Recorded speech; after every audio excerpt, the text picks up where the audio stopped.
Thank you, Reverend Warren, for that meditation. It was wonderful. So this week my message is titled Peace, because it's the second Sunday of Advent. And there is a part of the peace song that we sing every week that always takes me back a little bit, you know. And I know you guys know what it is, but let's say it together. Let peace begin with me. Let this be the moment now. With every step I take, let this be my joyous vow. To take each moment and live each moment with peace eternally. And isn't it true, if we could just live each moment with peace coming forth from us, how it would change how we see everything and live from that place? And I think we're so blessed to be able to sing this every week at the end of a wonderful service and be able to send that energy out into the universe. And I think most Unity churches, I wouldn't say all of them, but most of them sing this at the end of this service. So think about all of that energy going out into the world. And we know it can make a difference. We do, because if we were living each moment in peace, and this, as these songs are going out into the universe, it can create a butterfly effect. And everybody knows a butterfly effect, well, maybe not everybody knows, but anyway, is when a small change is supposed to be the cause of a larger consequences. So a butterfly flapping his wings can change the atmosphere around the world and make a difference. And that is the scientific proof behind the idea that our thoughts really can make a difference. What our intentions are really can make a difference, not only for us, but the whole universe. And we have to remind ourselves of that it's setting that intention that we really do want to make a difference. And I think that's what's one of the beautiful things about Unity, and Fillmore defining for us, is that it's not a subservient thing at all. It's about holding that space for other people when they can't hold it for themselves. And especially during this time of year, like I said earlier, there are so many people going through depression or stress or feeling lonely even, or whatever's going on in their lives, that we can send that peace out and let them feel that energy. And perhaps that one little spark that they get will change how they're seeing life. Because it is one thing to desire peace in our life, but we must bring it forth intentionally in order to cross out past chaos. So how do we do that? Well, it's really pretty easy, because Myrtle Fillmore in Myrtle's Healing Letters gives us this advice. She says, there is but one way to establish peace and harmony in the home or in any situation, and that is to establish it first in the individual. So when we can establish peace within us, it is like that butterfly effect. It goes out from us. It doesn't matter if somebody's yelling and screaming. If you can find peace within yourself, you will change the atmosphere that is happening around you. And it will put you in a different state of mind. It'll allow you to see beyond what's going on. It is the law of spirit that we must be that which we would draw to us. If we would draw to us love, we must be love. Be loving and kind. If we would have peace and harmony in our environment, we must establish it within ourselves. And this is so true. We always begin with ourselves. We get to choose. We get to say how we're going to live or not. And, you know, even if it's something we regret or something that's holding us back, we can let go of it and release it and claim peace. Because we know that we don't have to react. We know we can claim the truth of us and live from that space rather than from what all is happening around us. And yeah, it does take practice. I say this all the time. That's why I like the term practical Christianity, is what Fillmore defined unity as being, because we get to practice all the time to be a better Christian or better person, a better expression of that Christ within. But I had this epiphany while I was putting together stuff for this message, and I found the term peacemaker in the Revealing Word. And it says, a peacemaker is one who has the ability to say peace to the turbulent waves of thought and have them obey. Yeah, don't you like that? Yeah. Well, I want to share a little story with you that happened a long time ago. Grace was like 3 years old, and we were living in Wichita, and we went down to the beach in Texas, and the first time kids saw the beach, and we decided to go to the beach, and Tabby and Jesse and Warren went running into the water, and just, they had their boogie boards, and they just went running in the water. Well, Grace was like 3, so her and I were standing on the sand, And I put the blanket down, sat down, and she finally got up and started walking towards the water. And she was hesitant because the waves were splashing. She got closer and closer. Now, mind you, this child was raised in Unity and went to youth church with me from the time she was like these guys have. Anyway, so she goes to the water and it's splashing her in the face, and she just keeps going like this. You know, she doesn't like it one bit, you can tell. And finally she goes, "Peace be still." Oh my God. Like this. And she knew it from the Bible story. She goes, "Peace be still." And she goes, turns around and looks at me and she says, "Hey Mom, it worked." And they did. They calmed down. I mean, it was just unbelievable. But that is the power of what we're talking about here is have them obey the thought of peace and have your thoughts obey. She claimed the waves to be still, and it worked. And you know, she even surprised herself in that. But that's that innocence of being pure and one with God that comes forth. And if we can have our words, you know, obey our thoughts to how we really want to live, just think about the benefits you will reap. You know, we have to learn to claim peace in our minds in order to have peace in our lives. And it takes a little bit of practice and it's all good, but that is a powerful way to have your thoughts obey. It's a practice that we can do this week of Advent to practice this with other things that are happening too. When we want to claim divine order, or when we want to claim love, or when we want to claim whatever the power may be, we can practice with peace. More of the definition of peacemaker is this.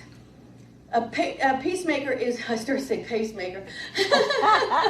A peacemaker is one who reduces to peace and harmony all the thoughts of strife, anger, and retaliation in his own mind. Take a breath, because I'll tell you what, if we could do that, wipe out all of that in our own minds, just think the difference we would experience. And think about other people out there. You know, you always have that person that's always, yeah. And if they could just wipe that out and focus in on the idea of being a peacemaker, their lives would change. And I think, you know, we have to just first think about the idea of what a peacemaker is. You know, I never really liked the term before, and I've heard several people speak about peacemaking before, being a peacemaker.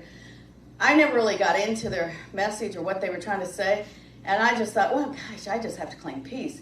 But I kind of think of a peacemaker, I used to always think of a peacemaker as somebody who was like a police officer, you know, and more authoritative and being the person who's going to bring the peace to the situation. Not like an internal thing that you bring out, but something that, you know, that brings it from the outside in.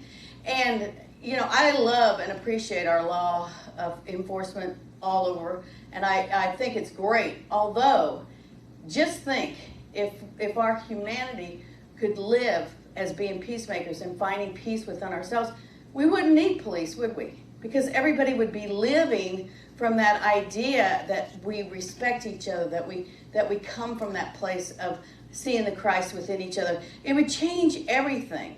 But, you know, we have to realize that it's our responsibility as a peacemaker to change our own thoughts and our minds.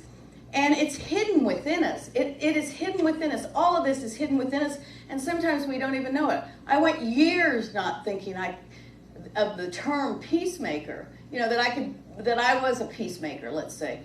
I could claim peace for myself, but I wasn't seeing myself as a peacemaker.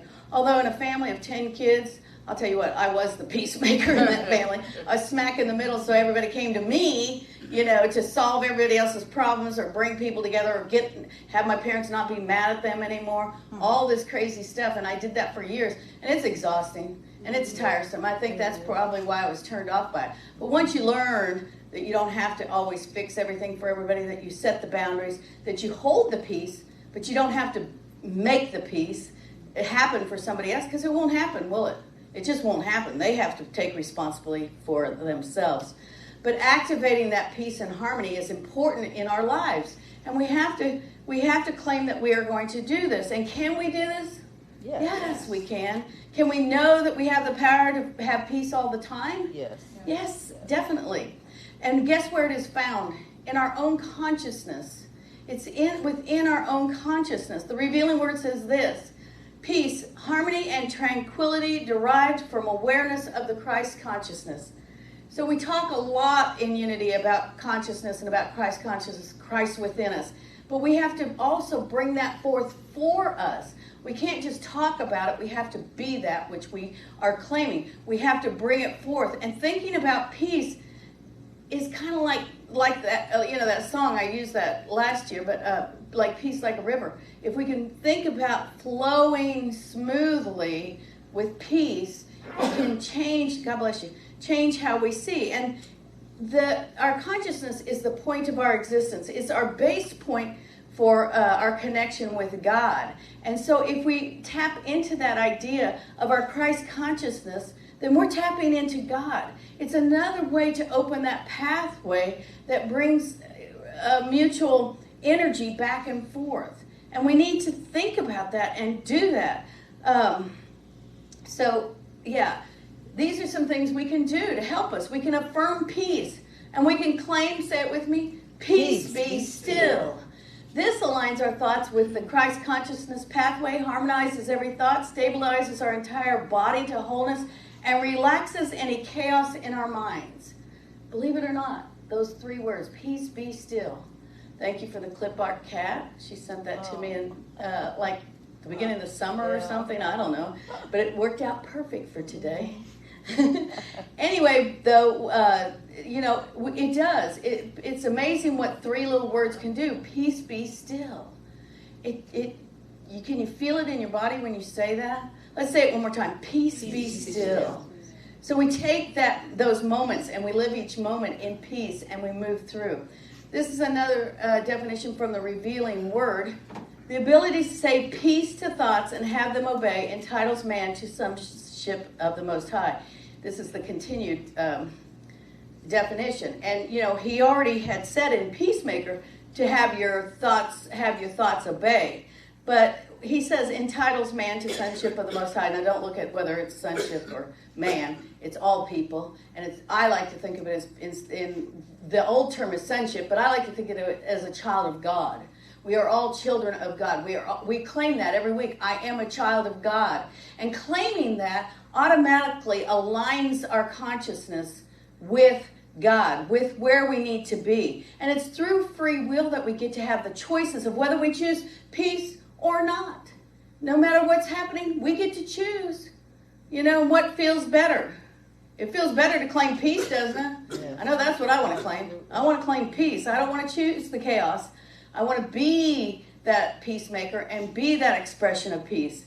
And, one of the things that I like is, this is from Lao Tzu, about if you're going the other way, if you're going to chaos, stop yourself and say, if you are depressed, you are living in the past. Right. If you are anxious, you are living in the future. And if you are at peace, you are living in the present. I love that. And that's where, I know, I love this quote. And that's where we need to live. We need to live in the present. You want to take a picture? Yes. Guess what I'm going to do? Post it. Anyway, it's a great quote, and it's true. Anything that's happening on the outside is usually something we're worried about that's coming up, or something that we're stressing over from the past. And none of that stuff even matters. We can claim peace at any moment of any day, at any time, just by living in the present. Being in this now moment, we claim peace, just like the song says. In this moment, all I have to worry about is having peace in this moment. I don't have to worry about what happened at the beginning of the service. I don't have to worry about what is going to happen at the end of the service. All I have to do is be in this moment right now and claim peace. And it's powerful if we can do that. And I forget all the time. I'm practicing too. I want to be that peacemaker that no matter what we encounter, we can move forward. So you might be wondering how this whole idea of being a peacemaker aligns with the Christmas story, because, Advent's all about the Christmas story. But throughout the Christmas story, angels are the messengers bringing good news to the people. Angels represent thoughts, divine thoughts or ideas directly from God. Intuitively, they reveal truth. So the story goes at the beginning of Advent that the angel shows up to Mary, and she's freaked out, she's scared, she has fear. And then the angel says, do not worry. And it's all about the faith of Mary, knowing that this angel is sending this message to her that all is going to be well. And then what happens after that, the angels go to the shepherds. Shepherds kind of have the same encounter. They get scared. They get worried. This is the story that goes along with the week of peace, which we're doing this week. And so the shepherds are out there because they are the protectors. And them encountering the angels is a sign that they too have that faith. They too have belief. But what the angels tell them is to go and find that Christ presence. And we have to think about that for ourselves, because the angels tell us where the Christ presence is. And that's what it works for us. You see, because that peace that we find is through that Christ connection that we have, that Christ consciousness that we have, that Christ presence that we have. It's not about baby Jesus, but it's about within us, bringing it forth. And those angels tell them, glory to God in the highest, and on earth peace, goodwill towards men. Now, if we just stop right there, and that's what we said when we lit the candle, we think of on earth peace. So we're thinking earth, the universe, like I just said, sending peace all out. But when in the Bible, and metaphysically, the earth is ourselves, us being grounded in the truth of who we are, us being grounded in the idea that we have the Christ within us, and we know that peace is within us. Changes the whole kind of quote, because then that means if we claim this for ourselves, then we easily can give goodwill towards other people without judgment, without criticism, without any of those things. We're just going to behold the Christ in them, like we are bringing forth from ourselves. Huge thing, really. I mean, I feel like it's a huge thing. And then so through faith we are guided and led to the Christ within, which brings forth perfect peace for all of us. That's what it's saying. And Advent, again, is just a process. It's steps to help us better understand the birth of the Christ within us, to understand why this is important, to understand why we need to recognize our own consciousness and make sure that it's aligning with the Christ consciousness, but also the super consciousness, which we call God. And we take this journey through the Christmas story to metaphysically reveal what it really means to each of us as a responsible spiritual person on this earth. It's, the Christmas story is a beautiful story, but we have to figure out what it means for us and who we are in that story and what we need to work on. Me, it was peacemaker. I needed to work on being a peacemaker this year. But every year something else might be revealed for you. A couple of years ago, I really intuitively were getting these messages, and I wrote about it, the angels were, if you will, were coming to me. Those divine ideas were coming to me left and right, and I was acknowledging them. And when you do that, you're activating that connection and actually building a stronger connection to help you live each moment by moment in peace, which is a beautiful thing. And, if you think about that Christ consciousness as being our spiritual nucleus, that we are all one, that we are all connected to God, it's a beautiful birthing process that can happen within us. This Advent season, will you please join me in being a peacemaker? Thank you for being here today. God bless you.